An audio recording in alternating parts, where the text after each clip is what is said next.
आइए आज हम स्टडी करते हैं basic properties of electric charges के बारे में, जो कि हैं additive nature of charges, conservation of charges and quantization of charges. आवेश उत्पत्ति के इलेक्ट्रॉनिक सिद्धांत से हम जानते हैं कि प्रत्येक पदार्थ अणुओं से मिलकर बना होता है। प्रत्येक अणु एक या एक से अधिक परमाणुओं से मिलकर बना होता है। प्रत्येक परमाणु का समस्त भार उसके केंद्रीय भाग में केंद्रित होता है, जिसे कि हम नाभिक के नाम से जानते हैं। नाभिक में न्यूक्लियॉन्स होते हैं जो कि प्रोटॉन और न्यूट्रॉन कहलाते हैं। प्रोटॉन में धनावेश होते हैं, जबकि न्यूट्रॉनों में किसी प्रकार का आवेश नहीं होता। नाभिक के चारों ओर इलेक्ट्रॉन विभिन्न स्थिर कक्षाओं में चक्कर लगाते रहते हैं। इलेक्ट्रॉनों में ऋणावेश होता है और प्रत्येक इलेक्ट्रॉन का ऋणावेश परिमाण में प्रत्येक प्रोटॉन के धनावेश के बराबर होता है। इसके अतिरिक्त प्रत्येक परमाणु में प्रोटॉनों की संख्या इलेक्ट्रॉनों की संख्या के बराबर होती है, अर्थात प्रत्येक परमाणु में धनावेश की कुल मात्रा ऋण आवेश की कुल मात्रा के बराबर होती है। अतः परमाणु दो विपरीत प्रकार के आवेशित कणों के विद्यमान होने के कारण ही विद्युत रूपेण उदासीन होता है। जो इलेक्ट्रॉन नाभिक के निकट कक्षाओं में परिभ्रमण करते रहते हैं उन्हें हम बद्ध इलेक्ट्रॉन कहते हैं। ये नाभिक से दृढ़तापूर्वक बंधे होते हैं, क्योंकि नाभिक और इन इलेक्ट्रॉनों के मध्य लगने वाला आकर्षण बल का मान बहुत प्रबल होता है। जैसे जैसे इलेक्ट्रॉन की नाभिक से दूरी बढ़ती जाती है, आकर्षण बल का मान कम होता जाता है और अंतिम कक्षा में इलेक्ट्रॉनों पर आकर्षण बल का मान बहुत ही कम होता है। अतः बाह्य ऊर्जा की सूक्ष्म मात्रा से इलेक्ट्रॉन अपने नाभिक से मुक्त होकर पृष्ठ पर गति करते रहते हैं। इन इलेक्ट्रॉनों को ही हम मुक्त इलेक्ट्रॉन के नाम से जानते हैं और यही मुक्त इलेक्ट्रॉन वस्तुओं के आवेशित या विद्युन्मय होने के लिए उत्तरदायी होते हैं। आइए अब हम परिभाषित करें बिंदु आवेश को। तो यदि आवेशित वस्तुओं का साइज उनके बीच की दूरी की तुलना में बहुत कम होता है, तब हम उन्हें बिंदु आवेश मानते हैं। यह मान लिया जाता है कि वस्तु का संपूर्ण आवेश आकाश में एक बिंदु पर संकेंद्रित है। किसी वस्तु के आवेश को हम संकेत Q से दर्शाते हैं और इसका SI मात्रक कूलाम है, जिसे कि हम कैपिटल C से दर्शाते हैं। और इस प्रकार हमने यह देखा कि आवेश दो प्रकार के होते हैं, धनावेश तथा ऋणावेश, व इनमें एक दूसरे के प्रभाव को निरस्त करने की प्रवृत्ति होती है। आइए अब हम विद्युत आवेश के अन्य गुणों का वर्णन करते हैं। सबसे पहले हम स्टडी करते हैं आवेशों की योज्यता के बारे में, और इसे समझने के लिए आइए हम एक एग्जाम्पल की सहायता लेते हैं, जिसके तहत हमने एक वस्तु लिया जिस पर कि नेट चार्ज की वैल्यू 0 है। इस वस्तु पर यदि हम 2 कूलाम का आवेश इसे प्रदान करें तो इस वस्तु पर कुल आवेश की वैल्यू कितनी हो जाएगी? तो इसकी वैल्यू जो है 2 कूलाम के बराबर होगी। अब इस वस्तु पर हम 6 कूलाम का आवेश और प्रदान करें तो इस पर नेट चार्ज की वैल्यू कितनी हो जाएगी? तो इसकी वैल्यू हो जाएगी Q बराबर 2 coulomb plus 6 coulomb, that is 8 coulomb के बराबर। अब इस वस्तु पर हम -3 कूलम का आवेश हम इसे प्रदान कर रहे हैं, तो टोटल चार्ज की वैल्यू कितनी हो जाएगी? तो अब Q बराबर मिलेगा हमें 2 coulomb plus 6 coulomb plus -3 coulomb, that is Q equal to 2 coulomb plus 6 coulomb minus 3 coulomb, and it will be equal to 5 coulomb. इसी प्रकार यदि हम इसे जनरलाइज करें और हम मान लें यदि किसी निकाय में n आवेश हैं, that is Q1, Q2, Q3 up to Qn, तो उस निकाय का कुल आवेश की वैल्यू हो जाएगी Q बराबर Q1 plus Q2 plus Q3 plus up two plus Qn तक। तो इस प्रकार हम देख रहे हैं कि विद्युत आवेश चूंकि अदिश राशि होती है, तो इसलिए यह गणित के बीजगणितीय योग करता है। और इस प्रकार हम कह सकते हैं कि आवेश को लिखने व दर्शाने के लिए केवल मान की आवश्यकता होती है, दिशा की नहीं। इसकी प्रकृति योगात्मक होता है, अर्थात किसी भी निकाय पर उपस्थित कुल आवेश का मान सभी आवेशों के बीजगणितीय योग के बराबर होता है। अर्थात निकाय पर कुल आवेश का मान निकालने के लिए सभी आवेशों को धनात्मक या ऋणात्मक चिन्ह के साथ लिखकर जोड़ा जाता है। यहाँ पर ध्यान देने योग्य बात यह है कि ऋणात्मक आवेश को ऋणात्मक चिन्ह के साथ तथा धनात्मक आवेश को धनात्मक चिन्ह के साथ लिखते हैं और इस प्रकार उनका योग किया जाता है। अर्थात यह बीजगणितीय योग के नियम का पालन करता है। यहाँ ध्यान देने योग्य बात यह है कि आवेश कुछ गुणों में द्रव्यमान के समान है व कुछ गुणों में इससे असमानता प्रदर्शित करता है। समानता इस गुण में कि इनका केवल परिमाण होता है, दिशा नहीं होती, और असमानता यह कि आवेश या तो धनात्मक हो सकता है या तो ऋणात्मक, लेकिन किसी वस्तु का द्रव्यमान सदैव धनात्मक होता है। आइए एक एग्जाम्पल से हम इसे समझते हैं। हमारे पास क्वेश्चन है कि किसी वस्तु पर 4 आवेश उपस्थित है, +8Q, +3Q, -7Q तथा +2Q। बताइए कि उस वस्तु पर उपस्थित कुल आवेश कितना होगा। तो इसे हम इस प्रकार हल करते हैं। वस्तु पर कुल आवेश बराबर सभी आवेशों का बीजगणितीय योग, अतः कुल आवेश की वैल्यू होगी +8Q, +3Q, +-7Q and +2Q। इसे सॉल्व करने पर हमें मिलता है 8Q + 3Q plus and minus -7Q + 2Q। That is total charge हमें मिलती है 6Q के बराबर। यहाँ पर ध्यान देने योग्य बात यह है कि किसी वस्तु पर यदि हमें कुल आवेश का मान 0 प्राप्त हो तो इसका मतलब यह होता है कि वस्तु जो है अनावेशित है, अर्थात उदासीन है। प्रकृति में और साथ ही फिजिक्स में बहुत सी राशियां कंजर्व्ड होती हैं। मैकेनिक्स में हमने पढ़ा है कंजर्वेशन ऑफ मोमेंटम के बारे में, साथ ही साथ विभिन्न प्रोसेसेस में हमने पढ़ा है conservation of energy, conservation of mass के बारे में।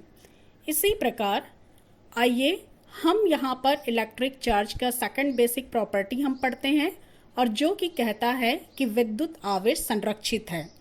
अर्थात इसका मतलब यह है कि नेचर में total charge of the universe हमेशा कंजर्व्ड रहती है, अर्थात ब्रह्मांड का कुल आवेश हमेशा संरक्षित रहता है।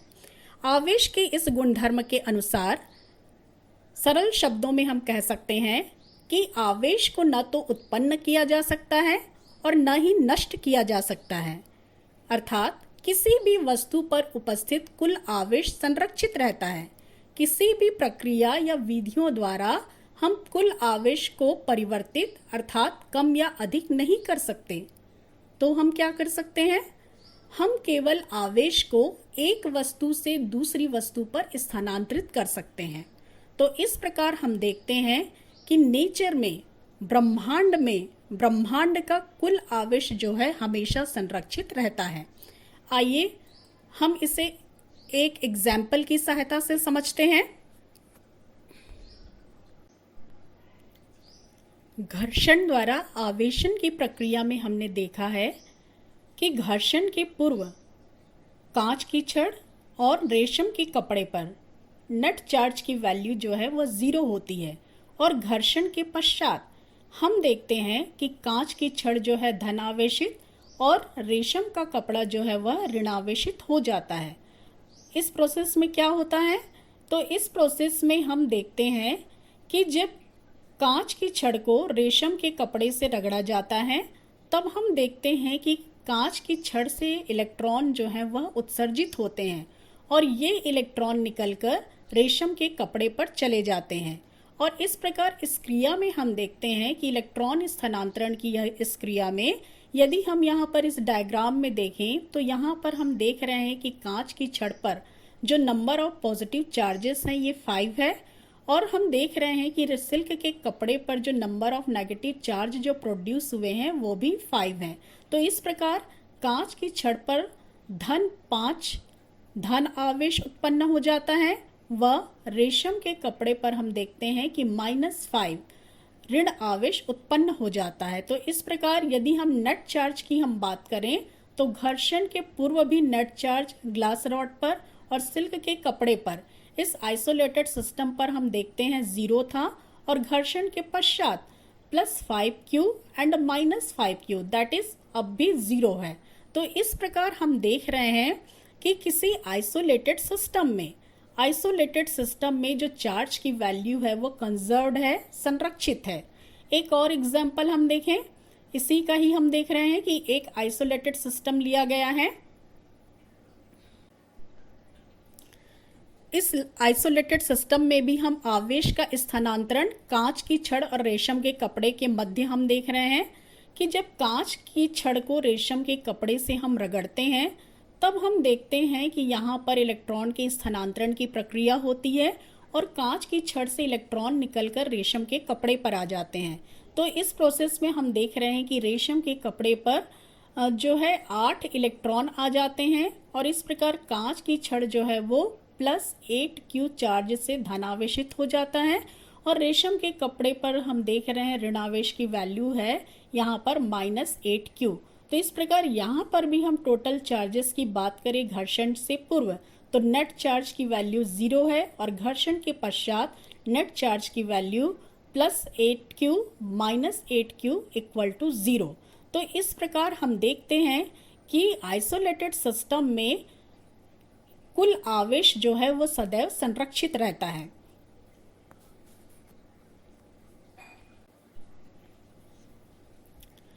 यद्यपि किसी प्रक्रिया में आवेशवाही कण उत्पन्न अथवा नष्ट किए जा सकते हैं, परंतु किसी वियुक्त निकाय के नेट आवेश को उत्पन्न करना अथवा नष्ट करना संभव नहीं है। कभी कभी प्रकृति आवेश कण उत्पन्न करती है, जैसे न्यूक्लियर रिएक्शन के दौरान हम देखते हैं कि कोई न्यूट्रॉन एक प्रोटॉन तथा एक इलेक्ट्रॉन में रूपांतरित हो जाता है। इस प्रकार उत्पन्न प्रोटॉन तथा इलेक्ट्रॉन पर परिमाण में समान एवं विपरीत आवेश उत्पन्न होते हैं, तथा अभिक्रिया के पूर्व और अभिक्रिया के पश्चात कुल आवेश का मान 0 होता है। हम जानते हैं कि न्यूट्रॉन जो है वो अनावेशित होता है, अर्थात इस पर टोटल चार्ज की वैल्यू 0 होती है। तो अभिक्रिया के पूर्व न्यूट्रॉन पर जो नेट चार्ज की वैल्यू है वह 0 है, और अभिक्रिया के पश्चात हम देखें तो प्रोटॉन पर नेट चार्ज होता है +1 और इलेक्ट्रॉन पर नेट चार्ज होता है -1। तो इस प्रकार टोटल चार्ज अभिक्रिया के पश्चात इस सिस्टम का हुआ +1 + -1 दैट इज 0। तो इस प्रकार हम देखते हैं कि अभिक्रिया के पूर्व और अभिक्रिया के पश्चात टोटल चार्ज की वैल्यूज जो है 0 है, अर्थात यहाँ पर भी आवेश संरक्षण के नियम का पालन हो रहा है। दैट इज आइसोलेटेड सिस्टम का टोटल चार्ज जो है सदैव संरक्षित रहता है, कंजर्व्ड रहता है। यहाँ पर ध्यान देने योग्य बात यह है कि लेटर ऑन जब हम न्यूक्लियर फिजिक्स पढ़ते हैं और वहाँ पर पेयर प्रोडक्शन और एनिहिलेशन की जो घटना होती है वहाँ पर भी हम देखें तो पेयर प्रोडक्शन में भी जब गामा रेस किसी न्यूक्लियस से टकराकर इलेक्ट्रॉन और पॉजिट्रॉन उत्पन्न करते हैं, तो इस प्रोसेस में भी अभिक्रिया के पूर्व नेट चार्ज की वैल्यू 0 और अभिक्रिया के पश्चात नेट चार्ज की वैल्यू 0। और इसी प्रकार एनिहिलेशन की क्रिया में हम देखते हैं कि जब इलेक्ट्रॉन और पॉजिट्रॉन किसी न्यूक्लियर से जब हिट करते हैं, टारगेट करते हैं, कोलाइड करते हैं, और इस प्रोसेस में जब वो गामा रेस उत्पन्न करते हैं, तो यहाँ पर भी हम देखें कि अभिक्रिया के पूर्व नेट चार्ज की वैल्यू 0 है और अभिक्रिया के पश्चात भी नेट चार्ज की वैल्यू 0। तो इस प्रकार हम देख रहे हैं कि वियुक्त निकाय का या आइसोलेटेड सिस्टम का टोटल चार्ज जो है सदैव कंजर्व्ड रहता है। आइए इलेक्ट्रिक चार्ज के तीसरे बेसिक प्रॉपर्टी जो कि महत्वपूर्ण है उसका अध्ययन करते हैं, और वह है वैद्युत आवेश का क्वांटमीकरण। जब हम किसी वस्तु को आवेश प्रदान करते हैं तो हम उससे काउंट कर सकते हैं। जी हाँ, फिजिक्स में हम प्रत्येक फिनोमेना को मेजर कर सकते हैं। यदि किसी आइसोलेट बॉडी को हम चार्ज करते हैं तो हमारा क्वेश्चन है कि उस आइसोलेटेड बॉडी को हमने कितना चार्ज प्रदान किया। हम जानते हैं कि जब भी हम किसी वस्तु को चार्ज करते हैं, आवेशित करते हैं, तो इस प्रोसेस में जो महत्वपूर्ण भूमिका निभाता है वह है ट्रांसफर ऑफ इलेक्ट्रॉन, इलेक्ट्रॉनों का स्थानांतरण। जी हाँ, और ये इलेक्ट्रॉनों के स्थानांतरण से ही हमें जो है उस वस्तु में चार्ज की मात्रा का पता लगता है या पता हम लगा सकते हैं। तो आइए हम इसे एक एग्जाम्पल से समझते हैं, और इसके तहत हम देख सकते हैं कि यहाँ पर हमने लिया है क्लोरीन का एटम। जब हम इसे इलेक्ट्रॉन प्रदान करते हैं तो चूंकि क्लोरीन का एटम इलेक्ट्रॉन ग्रहण कर रहा है, अतः यह ऋणावेशित हो जाता है। और इसी प्रकार हम दूसरा एटम हमने यहाँ लिया है हाइड्रोजन का। तो हाइड्रोजन से जब इलेक्ट्रॉन बाहर निकलते हैं तो चूंकि इलेक्ट्रॉनों की कमी हो जाती है, तो अतः जो इलेक्ट्रॉन परमाणु है वह धन आवेशित हाइड्रोजन के आयन में परिवर्तित हो जाता है। इसे हम यूं समझते हैं, हमने एक बॉडी ली है, न्यूट्रल बॉडी है। यदि हम इसको एक इलेक्ट्रॉन प्रदान करते हैं तो इस पर उपस्थित आवेश की मात्रा कितनी हो गई? इस पर उपस्थित आवेश की मात्रा होगी -1e। और यदि हम इस पर दो इलेक्ट्रॉन से हम इसे चार्ज करें या 2 इलेक्ट्रॉन हम इसे प्रदान करें, तब इस पर उपस्थित आवेश की मात्रा हो जाती है -2e। और इसी प्रकार यदि हम इस पर n इलेक्ट्रॉन हम इसे प्रदान करें, तब इस पर उपस्थित आवेश की मात्रा हो जाती है -n × e। तो ये तो हुआ जब हमने उस आइसोलेट बॉडी को हमने इलेक्ट्रॉन प्रदान किया। अब इसका ठीक विपरीत हम समझते हैं कि यदि इस आइसोलेटेड बॉडी से, जो कि न्यूट्रल है, इसमें से यदि हम एक इलेक्ट्रॉन बाहर निकालें, तो एक इलेक्ट्रॉन जब हम इस पर बाहर निकाल रहे हैं तो इलेक्ट्रॉन की कमी हो जाएगी, अर्थात इस बॉडी पर जो नेट चार्ज है वह धन आवेशित उत्पन्न हो जाएगा। दैट इज नेट चार्ज की वैल्यू हो जाएगी +1e। यदि इस वस्तु से 2 इलेक्ट्रॉन बाहर निकलते हैं, तब हम देखें कि इस वस्तु पर जो नेट चार्ज है वह हो जाता है +2e। और इसी प्रकार यदि n इलेक्ट्रॉन बाहर निकलें तो इसकी वैल्यू हो जाती है इस वस्तु पर टोटल चार्ज की, नेट चार्ज की, कि +ne। अब यदि हम इन दोनों को मिलाकर लिखें, अर्थात उस वस्तु को जब हमने इलेक्ट्रॉन प्रदान किया तब जो है वैल्यू हो रही है चार्ज की, हम इसे लिख सकते हैं इलेक्ट्रॉन प्रदान करने पर टोटल चार्ज Q बराबर -ne। और जब यहाँ से इलेक्ट्रॉन जो है बाहर निकलते हैं, तो बाहर निकलने के प्रोसेस में चूंकि इलेक्ट्रॉनों की कमी होती है, वस्तु धन आवेशित हो जाता है, तो टोटल चार्ज की वैल्यू इस पर हो जाती है Q बराबर +ne। और दोनों को मिलाकर लिखने पर हम कह सकते हैं Q बराबर ±ne। इस प्रकार आवेश का स्थानांतरण जब एक वस्तु से दूसरी वस्तु में किया जाता है तो यह इलेक्ट्रॉन के पूर्ण गुणज के रूप में होता है, अर्थात स्थानांतरित आवेश को इलेक्ट्रॉन के पूर्ण गुणज जैसे E, 2e, 3e इत्यादि लिखा जाता है।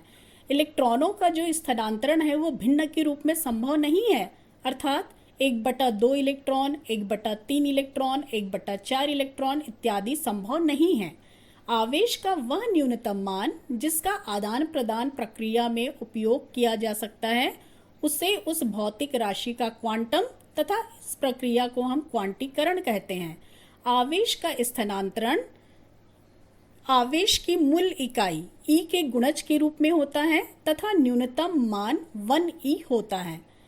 एक एग्जाम्पल देखें कि जब कांच की छड़ को हम रेशम के कपड़े से रगड़ते हैं तो कांच की छड़ से इलेक्ट्रॉन रेशम की छड़ पर स्थानांतरित हो जाते हैं। यहाँ स्थानांतरित इलेक्ट्रॉन पूर्ण संख्या या पूर्ण गुणज के रूप में होते हैं तथा न्यूनतम स्थानांतरण 1 इलेक्ट्रॉन हो सकता है। इस गुण को ही हम आवेश का क्वांटीकरण नियम कहते हैं। स्थानांतरित आवेश को या उत्पन्न आवेश को हम निम्न सूत्र द्वारा व्यक्त करते हैं। Q बराबर ±ne, जहाँ पर n कोई धनात्मक अथवा ऋणात्मक पूर्णांक है। या यहाँ पर हम देखें, चूंकि हमने यहाँ पर प्लस माइनस एन ही लिखा है, तो एन इक्वल टू होगा 1 2 3 4 एंड सो ऑन। और साथ ही साथ ई जो है आवेश की मूल इकाई है, जिसकी वैल्यू होती है 1.6 इंटू 10⁻⁻19 कूलम। आवेश की यह मूल इकाई इलेक्ट्रॉन अथवा प्रोटॉन के आवेश का परिमाण है। परिपाटी के अनुसार इलेक्ट्रॉन के आवेश को हम ऋणात्मक मानते हैं, इसलिए किसी इलेक्ट्रॉन पर आवेश माइनस ई तथा प्रोटॉन पर आवेश प्लस ई द्वारा हम व्यक्त करते हैं। अर्थात न्यूनतम संभव स्थानांतरण आवेश ये होगा n इक्वल टू 1 पुट करने पर 1e बराबर 1.6 इंटू 10⁻⁻19 कूलम।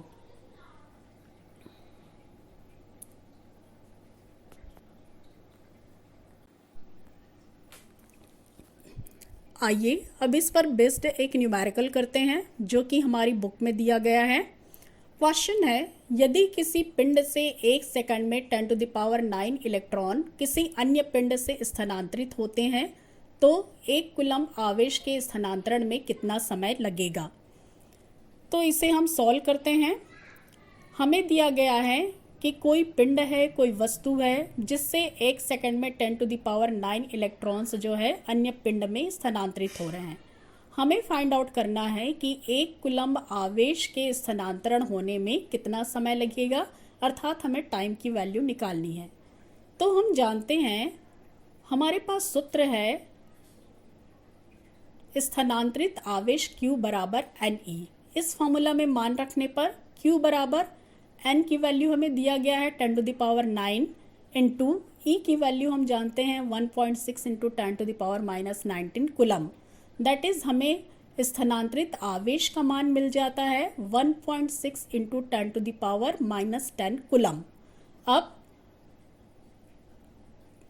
आगे हम इस प्रकार इसे सॉल्व करें कि पिंड द्वारा 1.6 इंटू 10⁻⁻10 कूलम आवेश के स्थानांतरण में लगा समय प्रश्नानुसार 1 सेकंड है। तो पिंड द्वारा 1 कूलम आवेश के स्थानांतरण में लगा समय कितना होगा, तो इसकी वैल्यू हो जाएगी 1/1.6 इंटू 10⁻⁻10 सेकंड। और दैट इज हम इसे सॉल्व करें तो ये सॉल्व करने से हमको मिलता है 6.25 इंटू 10⁻9 सेकंड। और इस सेकंड को यदि हम ईयर में कन्वर्ट करें तो ईयर में जब हम कन्वर्ट करते हैं तो ईयर में कन्वर्ट करने से हमें मिलता है कि चूँकि हम देखते हैं कि 3.15 इंटू 10⁻7 सेकंड बराबर 1 ईयर, तो therefore 6.25 into 10⁻9 second equal to, तो इसकी वैल्यू हमें प्राप्त होती है 198.4 ईयर्स। तो इस प्रकार हम देख सकते हैं कि 1 कूलम आवेश के स्थानांतरण में लगभग 200 वर्ष का समय लगेगा इस पिंड को। Thank you.